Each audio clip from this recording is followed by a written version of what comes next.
শুভ সন্ধ্যা বন্ধুরা। আশা করি আপনারা সবাই ভালো আছেন। আমিও ভালো আছি।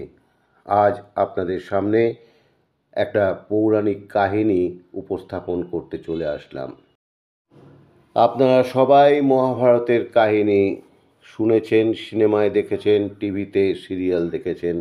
আজকে আমি মহাভারতেরই কাহিনীর একটা মূল অংশ আপনাদের সামনে তুলে ধরতে এসেছি, যা আপনাদের সবার অজানা। আপনারা সবাই জানেন ধৃতরাষ্ট্রের 100 পুত্র ছিল এবং এক কন্যা ছিল। আজ আমি আপনাদের সামনে কৌরবদের জন্ম বৃত্তান্ত উপস্থাপন করব। ধৃতরাষ্ট্র ছিলেন কৌরব বংশের এক বিশিষ্ট রাজা। তিনি অন্ধ ছিলেন এবং হস্তিনাপুরের রাজা ছিলেন। তাঁর বাবা ছিলেন ব্যাসদেবের পুত্র বেদব্যাস এবং মা অম্বিকা। ব্যাসদেবের আশীর্বাদে অম্বিকার গর্ভে ধৃতরাষ্ট্রের জন্ম হয়। যদিও তিনি শারীরিকভাবে শক্তিশালী ছিলেন, জন্ম থেকেই তাঁর দৃষ্টি ছিল না। ধৃতরাষ্ট্র যেহেতু জন্মান্ধ ছিলেন, তাই রাজ্য শাসনের উপযুক্ত বলে তিনি বিবেচিত হননি। তার ছোট ভাই পাণ্ডু রাজা হন, তবে ধৃতরাষ্ট্র হস্তিনাপুরে বসে রাজকীয় দায়িত্ব পালন করতেন। ধৃতরাষ্ট্রের সঙ্গে গান্ধার দেশের রাজকুমারী গান্ধারীর বিবাহ হয়। গান্ধারী অত্যন্ত ধার্মিক এবং সতী ছিলেন। স্বামীর প্রতি তাঁর অসীম প্রেমের কারণে তিনি নিজের চোখে কাপড় বেঁধে অন্ধত্ব গ্রহণ করেছিলেন, যেন স্বামীর কষ্ট অনুভব করতে পারেন। গান্ধারীর 100 সন্তানের জন্মের পিছনে একটি বিশেষ ঘটনা রয়েছে। আজ আমি সেই ঘটনাই আপনাদের সামনে উপস্থাপন করতে এসেছি।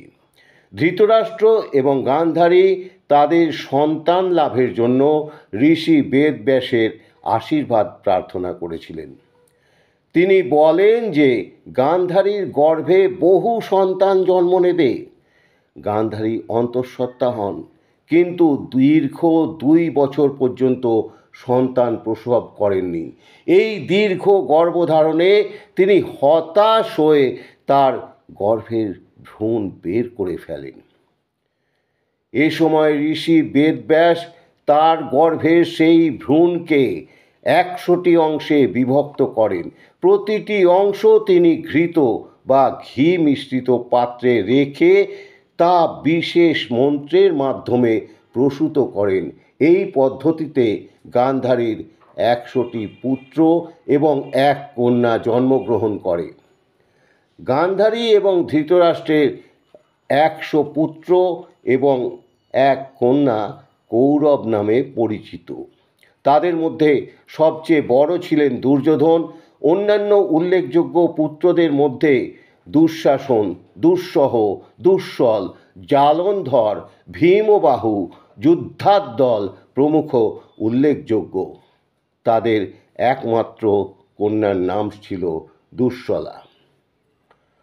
দুর্যোধন ছিলেন ধৃতরাষ্ট্রের সবচেয়ে প্রিয় পুত্র। তিনি শক্তিশালী, সাহসী এবং বুদ্ধিমান হলেও তার চরিত্রে ছিল অহংকার এবং ক্রোধ। দুর্যোধন পাণ্ডবদের প্রতি ঈর্ষাপরায়ণ ছিলেন এবং তাদের বিরুদ্ধে সদাই ষড়যন্ত্র করতে উদ্যত ছিলেন। দুঃশাসন ছিলেন দুর্যোধনের সবচেয়ে ঘনিষ্ঠ ভাই। তিনি দুর্যোধনের ষড়যন্ত্রে সব সময় সঙ্গ দিতেন। মহাভারতে দুর্যোধনের নির্দেশে দুঃশাসন পঞ্চপাণ্ডবদের পত্নী দ্রৌপদীকে অপমান করেছিলেন, যা পরবর্তীতে কুরুক্ষেত্র যুদ্ধের অন্যতম কারণ হয়ে ওঠে। ধৃতরাষ্ট্রের একমাত্র কন্যা দুঃশলার বিয়ে হয়েছিল সিন্ধুরাজ জয়দ্রথের সঙ্গে।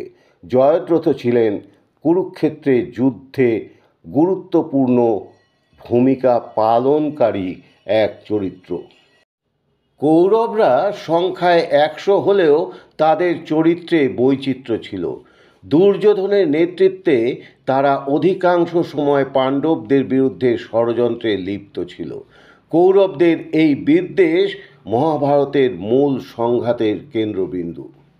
দুর্যোধন ও দুঃশাসনের নেতৃত্বে কৌরবরা পাণ্ডবদের বিরুদ্ধে ষড়যন্ত্রের জন্য দ্যূতক্রীড়ার আয়োজন করেন। এতে যুধিষ্ঠিরকে প্রতারণার মাধ্যমে পরাজিত করা হয়। এর ফলে পাণ্ডবরা তাদের রাজ্য এবং দ্রৌপদীকে হারান।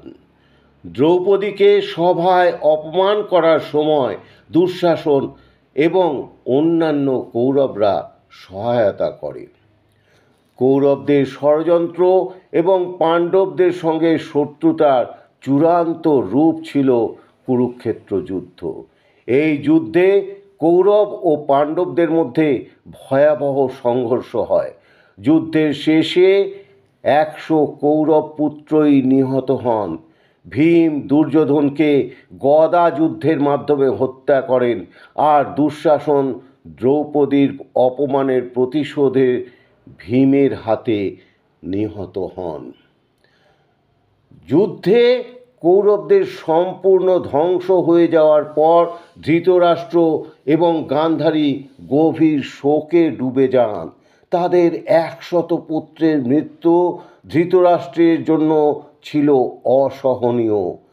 গান্ধারী কৃষ্ণকে এই ধ্বংসের জন্য দায়ী মনে করে অভিশাপ দেন। শেষ জীবনে ধৃতরাষ্ট্র এবং গান্ধারী বনবাস গ্রহণ করেন এবং তারা মহাপ্রস্থানের পথে মৃত্যুবরণ করেন। ধৃতরাষ্ট্রের 100 সন্তানের জন্ম এবং তাদের জীবনের এই গল্প মহাভারতের অন্যতম গুরুত্বপূর্ণ অংশ। কৌরবদের অহংকার, শত্রুতা এবং ষড়যন্ত্রই তাদের ধ্বংসের কারণ হয়ে দাঁড়ায়। এই কাহিনী শুধু কুরুক্ষেত্র যুদ্ধের নয়, মানব চরিত্রের দুর্বলতা, ঈর্ষা এবং অহংকারের ধ্বংসাত্মক প্রভাবের প্রতীক হিসেবেও বিবেচিত হয়। ধন্যবাদ বন্ধুরা, আমার আজকের পৌরাণিক কাহিনীর এই উপস্থাপনা ধৃতরাষ্ট্রের 100 পুত্রের জন্ম বা কৌরবদের জন্ম বৃত্তান্ত আপনাদের কাছে উপস্থাপন করলাম। এই উপস্থাপনা আশা করি আপনাদের সবার ভালো লেগেছে। আর যদি আপনাদের ভালো লেগে থাকে তাহলে অবশ্যই আপনাদের সকল বন্ধুবান্ধব, আত্মীয় স্বজনদের মধ্যে শেয়ার করে ছড়িয়ে দেবেন। আর সবশেষে আবেদন রাখলাম, আমার রবির 17 বাগান বিলাস চ্যানেলটিকে আপনারা সাবস্ক্রাইব করে আমাকে আরও এগিয়ে যেতে সাহায্য করবেন। ধন্যবাদ।